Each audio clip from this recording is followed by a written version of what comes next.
네, 미국의 다우존스 지수는 10거래일 연속 상승 이야기 들으셨죠. 고용지표가 계속 시장을 떠받쳐주고 있는데요. 오늘 저녁에는 미시건대 소비자 신뢰지수가 나옵니다. 이전치가 77.6이고 예상은 78.2. 지표가 계속 좋아지고 있는 모습이네요. 물론 예상대로 나오지 않거나 예상을 밑돌 경우에는 실망 매물도 나올 수 있겠습니다만 경제 펀더멘탈이 좋아지고 있다는 것은 시장 장기적으로 봤을 때는 긍정의 신호가 분명하겠죠. 자, 펀더멘탈 투자라는 코너로 가보도록 하겠습니다. 페트라 투자자문의 용환석 대표가 함께합니다. 안녕하십니까? 예, 안녕하십니까? 자, 항상 이 출발하기 전에 8시 오맘때면은 며칠 동안 이어졌지만 미 해외 증시하고 우리 증시하고의 같이 가지 못하는 탈동조화, 역행하는 이야기를 꺼내고 있습니다. 자, 이 얘기를 또 꺼내야 되길 것 같은데, 뭐 어떻게 보십니까? 용환석 대표는 이 역행하는 그 궁극적인 이유를 알아야 또 처방전이 나올 거 아니겠습니까? 예. 네. 사실 올해도 작년에 이어서 국내 증시는 주요 해외 증시 대비 약세를 면치 못하고 있습니다. 물론 이제 연초에는 엔화 약세가 큰 원인으로 보이는데, 사실 엔화 약세는 악재임에는 분명하지만 연초 주식시장에는 조금 과도하게 반영된 측면이 있었습니다. 그러다 보니 2월 말에는 다시 이제 우리나라 증시가 상승세로 돌아섰는데 다시 또 북한 문제로 인해서 현재 답보 상태에 있는 것으로 보입니다. 이와 같이 엔화 약세라든지 북한 문제 같은 이제 우리나라 고유의 이러한 악재가 아니었으면은 아마도 우리나라 증시도 조금 더 좋은 수익률, 즉 이제 다른 나라 증시와 동조화 현상을 보였을 것으로 보이는데, 이제 그런 면에서 현재 경제 상황이 좋지 않은 상황에서 왜 글로벌 증시는 조금 그렇게 상승세를 계속 보이고 있는지를 한번 살펴보는 것도 도움이 될까 합니다. 자, 얼마 전 미국의 다우 지수는 2007년에 기록했던 전고점을 돌파하고 계속 사상 최고치를 기록하고 있는데, 그 당시에 미국의 주요 경제 지표와 요즘 이 지표를 한번 비교해 보았습니다. 다음 표에 나와 있는데, 보시는 바와 같이 경제 성장률도 그때보다 낮아졌고 또 실업자도 증가를 했습니다. 또 GDP 대비 부채 비율, 재정 적자도 늘어나고 또 신용 등급도 강등이 됐는데, 이제 이와 같이 대부분의 지표가 그때보다 좋아지지 않은 상황입니다. 이제 그럼에도 불구하고 이제 계속 주가가 상승하는 거는 이제 제일 아래 나와 있듯이 아무래도 이제 10년 만기 국채 이자율을 보면은 큰 폭으로 하락을 했는데 이게 이제 가장 큰 이유가 아닌가 생각을 합니다.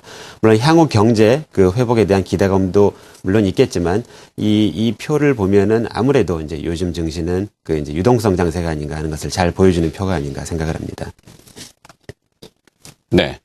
자, 이 표면의 이유는 대충 다 많이 들어서 알고 계실 겁니다. 엔화 약세의 상대적인 원화 강세, 엔저라는 표현을 쓰고요. 대북 리스크야 매번 반복적으로 또 나오는 거고, 무시할 수는 없는 재료이긴 합니다만, 자, 이 이면에 다른 재료가 있는 것은 아닌가 이런 궁금증도 좀 있고요. 앞으로 그러면 시장은 어떤 방향으로 흘러가게 되는 것인지, 그 부분도 짚어주시겠습니다. 네. 사실 이제 우리나라 증시의 큰 변수 중에 하나는 아무래도 환율입니다. 이제 미국 달러 대비 이제 원화 가치인데, 작년부터 미국의 달러화 가치는 계속 하락세를 보이다가 이제 최근 들어서 약간 상승세를 보이고 있습니다.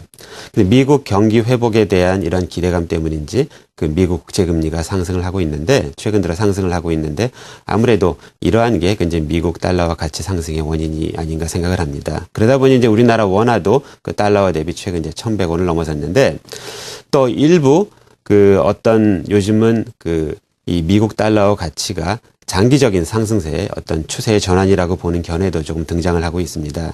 이제 과거에 미국 달러 가치가 크게 강세를 보였던 시기는 두 번이 있습니다.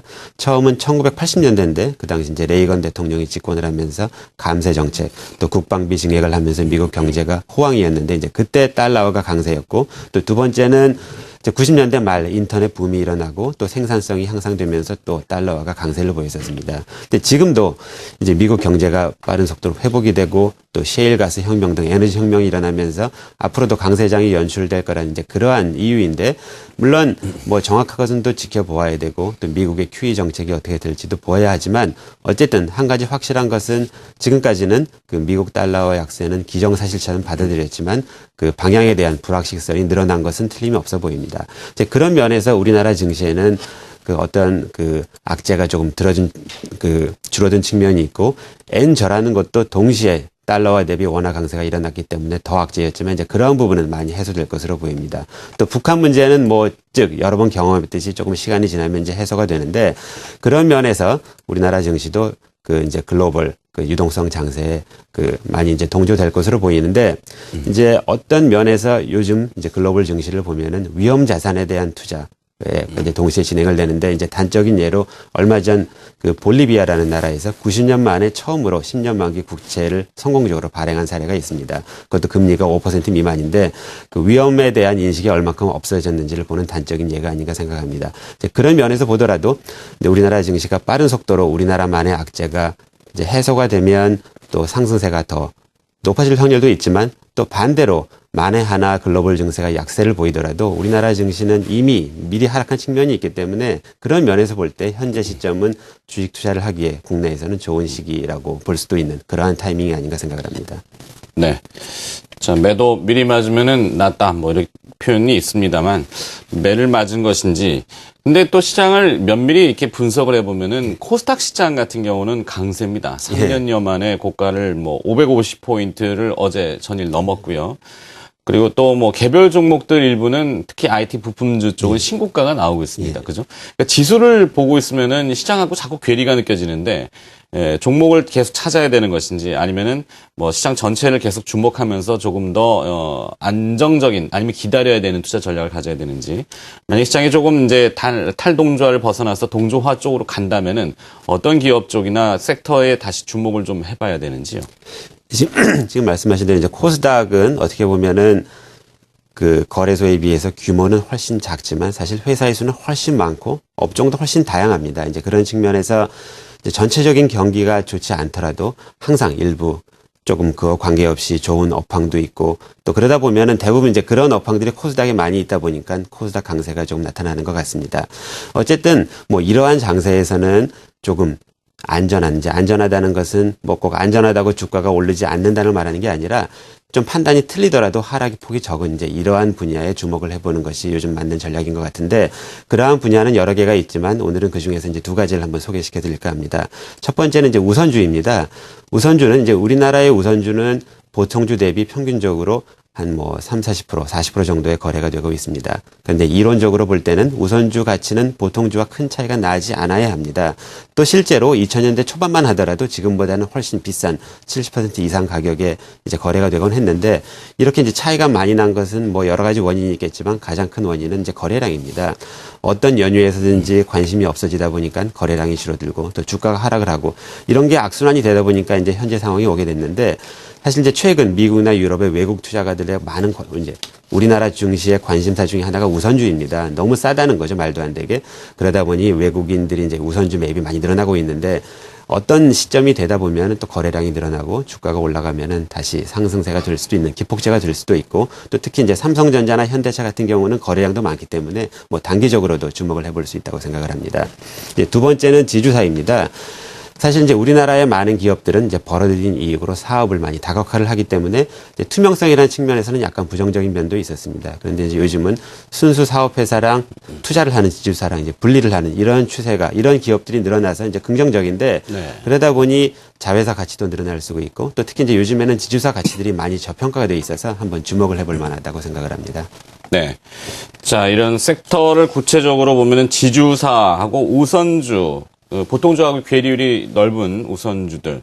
자, 그러면 이제 구체적인 종목이 필요할 것 같아요. 종목을 어떻게 좀 봐야 될까요? 예, 오늘은 이제 아까 설명해드린 그 중에서 이제 지주사 관련돼서 한 두 종목을 소개시켜드리겠습니다.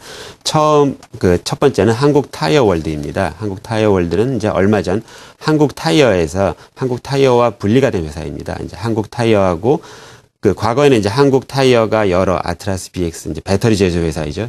여러 가지 자회사를 거느리고 있었는데 이제 한국 타이어하고 또 한국 타이어 월드라는 지주사와 그 밑에 이제 자회사 이렇게 이제 분리가 됐습니다. 근데 이제 공시된 것을 보면은 이제 아직 진행 중인데 결국에는 이제 한국 타이어도 이 지주사 밑으로 들어가는 지주사 체제로 전환을 하게 되어 있는데 현재는 이제 아직 진행 상태인데 어쨌든 어떻게 되더라도 현재 한국 타이어 월드를 보면은 이제 보유하고 있는 현금이나 자회사 가치에 대비해서 많이 저평가되어 있는 것으로 보입니다. 그리고 이제 두 번째 회사는 이제 풍산홀딩스입니다. 풍산홀딩스는 풍산을 비롯한 여러 가지 이제 몇 개 자회사를 거느리고 있는데 그 가치의 많은 비중을 차지하는 것은 풍산입니다. 풍산은 그 신동 관련 제품과 또 이제 그 군용탄을 제조하는 이제 방산업을 하고 있는 회사, 또 아주 경쟁력이 있는 회사인데 이제 풍산홀딩스를 보면은 이러한 자회사 가치, 또 이제 풍산홀딩스는 사업도 하는 사업지주사인데 이 사업지주의 영업가치 대비 시가총액이 현저하게 낮게 거래가 되고 있어서 한번 주목을 해볼 만하다고 생각을 합니다. 네. 자, 오늘은 한국 타이어 월드와이드 그리고 풍산홀딩스 뭐 경기가 회복되고 경제 펀더멘탈이 좋아지면은 아무래도 이 원자재 비철금속 수요가 좀 늘어나겠죠. 네, 그렇죠. 네, 계속 비철금속 가격을 계속 좀 보고 있는데 아직은 뚜렷하지는 않습니다만 슬슬 조금 올라오는 느낌이 있습니다. 뭐 카파라든지 니켈이라든지 알루미늄 같은 것들 뭐 이 풍산홀딩스도 연관성이 좀 있어 보이고 타이어는 어차피 소모품 아니겠습니까? 네. 근데 이제 지주회사 개념으로 봤으니까 한국 타이어 월드와이드 이름이 길어졌네요. 한국 네, 타이어로 길어졌습니다. 알았었는데. 네. 자, 오늘 그래서 여러 가지 시장 전망도 좀 해봤고요. 진단 전망 그리고 또 앞으로 어떤 쪽을 봐야 되는지 이야기 들어봤습니다. 펀더멘탈 투자 페트라 투자자문의 용환석 대표가 수고를 해주셨습니다. 고맙습니다. 네, 감사합니다.